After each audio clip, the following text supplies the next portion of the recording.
kelompok 10 akan menampilkan video tentang korupsi di daerah tempat tinggal kami. Sebelum itu, kami akan memperkenalkan diri. Perkenalkan, nama saya Fitri Yuliani. Perkenalkan, nama saya Poria Rizky Amelia. Perkenalkan, nama saya Vika Violeta Merawati. Perkenalkan, nama saya Tasya Fadilah. Selamat menyaksikan. Apa itu korupsi? Korupsi adalah tindakan pejabat publik, baik politisi maupun pegawai negeri, serta pihak lain yang terlibat dalam tindakan itu, yang secara tidak wajar dan tidak legal, menyalahgunakan kepercayaan publik yang dikuasakan kepada mereka untuk mendapatkan keuntungan secara sepihak. Baiklah, saya akan menceritakan kasus korupsi yang ada di lingkungan sekitar kami. Kasus korupsi di daerah Duku Ilir, Kabupaten Curup, Provinsi Bengkulu, di mana kepala desa di Duku Ilir melakukan tindakan korupsi yang dimana diduga kepala desa terbelit kasus korupsi dan dijebloskan ke penjara.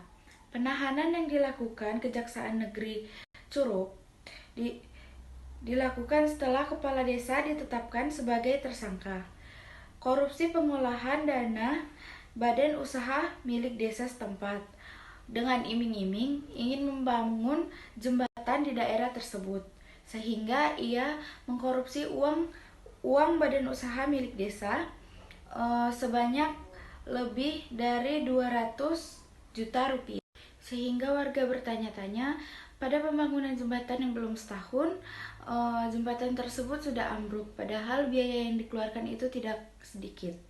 Untuk itu warga menyelidiki dan ternyata kepala desa setempat sudah melakukan korupsi sebanyak 200 juta rupiah. Kasus ini sudah dilakukan penyelidikan oleh polisi setempat. Untuk hukuman, kepala desa dikenakan hukuman 17 tahun penjara dengan pasal yang telah ditentukan. Terima kasih. Baiklah, saya akan menjelaskan tentang penyebab utama terjadinya perilaku korupsi dan dampak korupsi. Yaitu yang pertama, penyebab utama terjadinya perilaku korupsi yaitu ada lingkungan politik dan sosial budaya. Kemudian ada etika, profesionalitas dan moralitas, kebiasaan, adat istiadat dan budaya. Kemudian ada faktor geografi. Kemudian yaitu dampak perilaku korupsi. Yang pertama, dampak ekonomi. Yang kedua, dampak sosial dan kemiskinan. Yang ketiga, dampak birokrasi dan pemerintahan.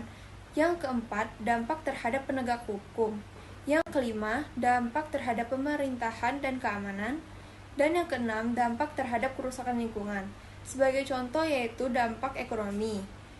Perilaku korup dapat mengundang investor yang tak berkualitas datang dan melakukan kegiatan atau perilaku gratifikasi atau suap. Hal tersebut dapat menurunkan tingkat investasi di suatu daerah. Baiklah, di sini saya akan menyimpulkan dari pemaparan rekan-rekan saya sebelumnya. Korupsi merupakan suatu tindakan yang tidak legal, yang mana menyalahgunakan kepercayaan publik untuk mendapatkan keuntungan sepihak. Nah, dari kasus yang telah dipaparkan oleh rekan saya sebelumnya, bisa kita simpulkan bahwasannya korupsi itu sangat merugikan. Tidak hanya merugikan satu orang saja, tetapi banyak orang. Oleh karena itu, korupsi harus diberantas untuk membersihkan negara ini. Terima kasih. Sekian video kasus korupsi di daerah kami yang dapat kami